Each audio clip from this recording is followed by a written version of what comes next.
देखेंगे बहुत से पुराने जो केसेस हैं मुगलों के ज़माने में, निज़ाम के ज़माने में, वो सारे जजमेंट उर्दू में लिखे हुए हैं और बहुत से डॉक्यूमेंट हमेशा उर्दू में रहते हैं। जो एग्जामिनेशन का पैटर्न है एलएलबी 3 ईयर का और एलएलबी 5 ईयर का और एलएलएम का, वो जो क्लैट का एग्जाम होता है ऑल इंडिया टेस्ट, उसी के पैटर्न पे है। ये district court, lower court, high court में जाएंगे, कंपनी के ऑफिस में जाएंगे, वहाँ ये बच्चा हमारा उर्दू भी जानता है, इंग्लिश भी जानता है, तो ये एडिशनल एडवांटेज होगा, बल्कि मार्केट में ज़्यादा कामयाब हो सकता है। आदाब नमस्कार, मैं शाहिद उमैर। मौलाना आज़ाद नेशनल उर्दू यूनिवर्सिटी में नई तालीमी साल 2025-26 के दाखिले के लिए नोटिफिकेशन जारी हो चुका है। पीआर ऑफिस की जानिब से इस वक्त हम पहुंच चुके हैं एलएलबी डिपार्टमेंट। अगर हम एलएलबी डिपार्टमेंट की बात करें तो वैसे मौलाना आज़ाद नेशनल उर्दू यूनिवर्सिटी में इस डिपार्टमेंट का आए हुए कुछ ज़्यादा साल नहीं हुए। हम इस डिपार्टमेंट के जो एचओडी हैं उनके साथ मौजूद हैं और हम बात करते हैं इस डिपार्टमेंट का क़याम कब हुआ, इस डिपार्टमेंट में सीट कितनी है और इसी के साथ इस डिपार्टमेंट की प्लेसमेंट सेल क्या है। एलएलबी डिपार्टमेंट के HOD professor Tabrez Ahmad sir खुद मौजूद हैं, तो आइए इन सब सवालों को मद्देनजर हम सर से खुद बात करते हैं। सर बेहद शुक्रिया आपका। सर अगर हम डिपार्टमेंट की बात करें तो इस डिपार्टमेंट का क़याम कब हुआ था सर? इसका नाम है मानू लॉ स्कूल। ये लॉ स्कूल स्टार्ट हुआ था 2024-25 में और इसमें 5 प्रोग्राम चल रहे हैं इस वक्त। उसमें बीएलबी ऑनर्स 5 ईयर प्रोग्राम है, एलएलबी 3 ईयर प्रोग्राम है, एलएलएम 1 ईयर प्रोग्राम है और we have 2 years MA legal studies और पीएचडी इन लॉ। ये सारे प्रोग्राम्स अप्रूव्ड हैं। जैसे हम जानते हैं कि लॉ प्रोग्राम का बीसीआई का अप्रूवल चाहिए, तो हमारे एलएलबी 3 ईयर प्रोग्राम और 5 ईयर प्रोग्राम जिसका बीसीआई का चाहिए था अप्रूवल, बीसीआई ने अप्रूव कर दिया ऑलरेडी। और ये सारे प्रोग्राम हमारे जो हैं ये मोस्टली फोकस कर रहे हैं हमारे बाइलिंगुअल मॉडल में, उर्दू और इंग्लिश। इन प्रोग्राम में आने के लिए बच्चे मदरसे के हों, चाहे बच्चे किसी मीडियम के हों, इंग्लिश मीडियम के हों, हर बच्चे हर मीडियम से आ सकते हैं। और बच्चों का जो टीचिंग का और एग्जामिनेशन का जो पैटर्न होता है वो भी इंग्लिश और उर्दू दोनों मिक्स होता है। तो एक क्लास से सपोर्ट दिया जा रहा है वो बच्चे जो छोटे मोटे स्कूलों में हों या मदरसे में हों या ऐसे स्कूलों में जहाँ पे इंग्लिश डोमिनेट नहीं है, फिर भी वो यहाँ पे एडमिशन ले सकते हैं। और उनको जब वो एडमिशन लेने के बाद जो पढ़ाई होती है उनको फोकस ऐसा होता है कि उर्दू इंग्लिश में, और जब वो निकलने वाले होंगे यहाँ से पास आउट होकर के तो वो एट पार होंगे with any top law school of the country, क्योंकि उनका जो लैंग्वेज काफ़ी फोकस है। भले उर्दू में पढ़ करके आएंगे, मीडियम में आएंगे, लेकिन क्योंकि उर्दू इंग्लिश दोनों मिक्स मॉडल रहेगा। सीट की अगर बात करें बीए में और बीएलएलबी हो गया, एलएलएम होगा, तो सीट कितनी है सर? और मतलब किस पैटर्न पे इंट्रेंस है या फिर मेरिट बेस्ड भी है, अगर इसको बताएं तफसील से। हमारा जो हमारे 4 प्रोग्राम है वो एंट्रेंस टेस्ट बेस्ड हैं। जैसे बीएलबी ऑनर्स है और एलबी 3 ईयर है, उसका एंट्रेंस टेस्ट होगा बाकायदा। मैंने बताया कि उसके एंट्रेंस में जैसे क्लैट का जो पैटर्न आता है जिस तरह का, उसी का पैटर्न रहेगा, लेकिन मानू का अपना अलग से इंडिपेंडेंट टेस्ट होगा। और टेस्ट जो क्वेश्चन पेपर आएगा उसमें भी बाइलिंगुअल क्वेश्चन होंगे।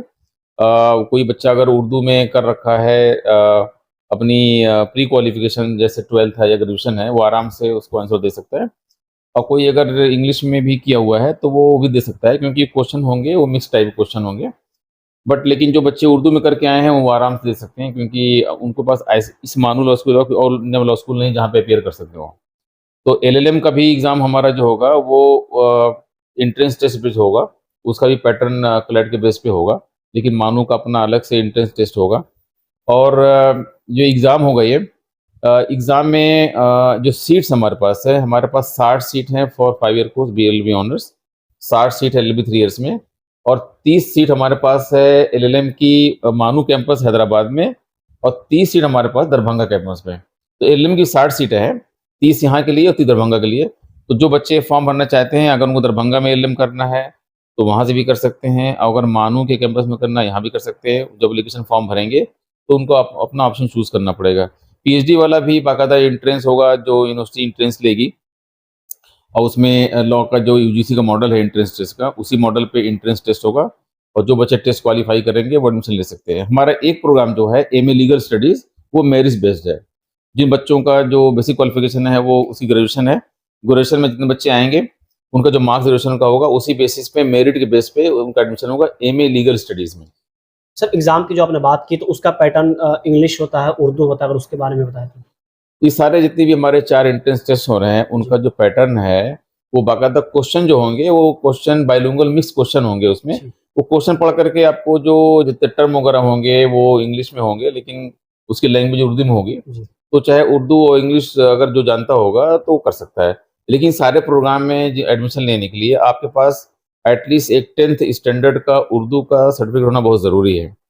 चाहे 10th में आपका सब्जेक्ट रहा हो, ग्रेजुएशन में सब्जेक्ट रहा हो, 12th में सब्जेक्ट रहा हो, या आपने उर्दू मीडियम में पढ़ा हो या अपने मदरसे से पढ़ा हो, तो एक बेसिक जो नॉलेज उर्दू का होना चाहिए 10th लेवल का, वो सर्टिफिकेट ज़रूरी है।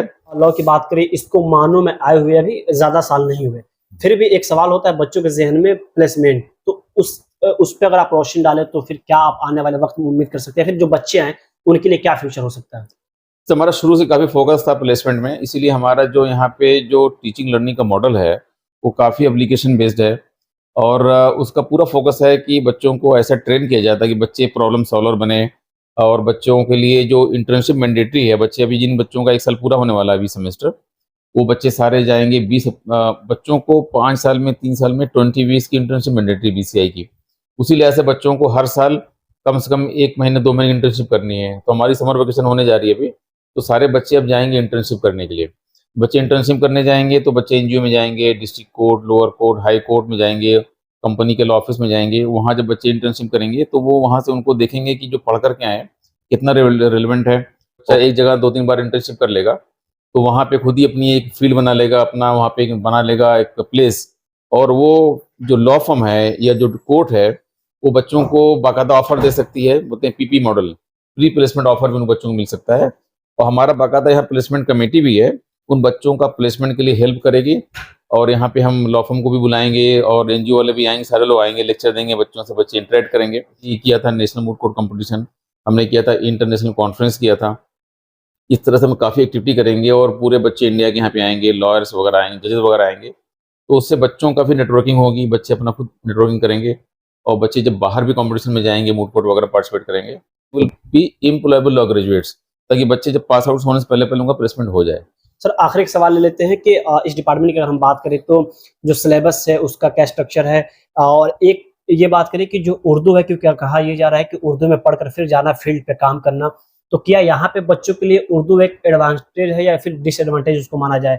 और जो सिलेबस की बात करें तो उसका जो स्ट्रक्चर कैसे है, क्या पूरा उर्दू में है या फिर इंग्लिश उर्दू मिक्स करके करा रहे हैं आप? देखिए, हमारा सिलेबस है, क्योंकि बीसीआई अप्रूव्ड लॉ स्कूल है, तो बार काउंसिल ऑफ इंडिया ने कुछ डायरेक्शन दे रखे हैं कि कैसा होना चाहिए करिकुलम। तो हमने बीसीआई का करिकुलम जो है वो पूरा फॉलो किया है, इसलिए बीसीआई ने अप्रूव भी कर दिया हम लोगों को। और उसके साथ साथ हमने मार्केट को देखते हुए, जैसे मार्केट चेंज हो रहा है, मार्केट को देखते हुए हमने बाकायदा ऑनर्स प्रोग्राम शुरू किया है, स्पेशलाइज प्रोग्राम शुरू किया है। जैसे यहाँ पे इस लॉ स्कूल में फर्स्ट सेमेस्टर में बच्चों को बाकायदा आईटी मैंडेटरी है।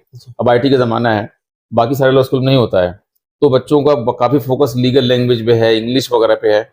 तो ताकि ये सब चीज़ें क्या होंगे, बच्चे ये सब चीज़ों को जब जानेंगे तो उनका आराम से करियर बिल्डअप होगा। और उर्दू जहाँ बात करें, अगर आपको उर्दू आती है तो आपके लिए एडवांटेज है। क्यों? कि जब आप उर्दू जानेंगे तो उसमें क्या होगा कि आप उर्दू का आपका मीडियम है, लेकिन कोई इंडिया में ऐसा लॉ स्कूल नहीं है जहाँ पे आपको क्लासरूम में टीचर आपको उर्दू में पढ़ा दे या उर्दू में सिखा दे, उर्दू में आप बाकायदा कुछ लिख लें। तो अगर आप उर्दू से कर के आ रहे हैं तो यहाँ पे उर्दू के साथ साथ आपको इंग्लिश का भी नॉलेज दिया जाएगा। तो ऐसा उर्दू से आने वाले के लिए कोई एक एडवांटेज है, क्योंकि अभी देखेंगे बहुत से पुराने जो केसेस हैं मुगलों के ज़माने में, निज़ाम के ज़माने में, वो सारे जजमेंट उर्दू में लिखे हुए हैं और बहुत से डॉक्यूमेंट हमेशा उर्दू में रहते हैं। यानी एक तरह से कह लें कि उर्दू एडवांटेज है, न कि डिसएडवांटेज है। यस। और जो बच्चे हिंदी बैकग्राउंड से, उनके लिए और ये प्लस पॉइंट हो जाता है कि उनके पास हिंदी इंग्लिश के साथ साथ उर्दू भी बैकअप के लिए है। या तो ये थे हमारे साथ प्रोफेसर तबरेज अहमद सर, जो इसी के साथ हम और भी डिपार्टमेंट जाते हैं और वहां पता करते हैं कि वहां पे एडमिशन के प्रोसेस क्या है, वहां पे सीट कितनी है, और तमाम मुद्दों पे बात करते हैं। बेहद शुक्रिया।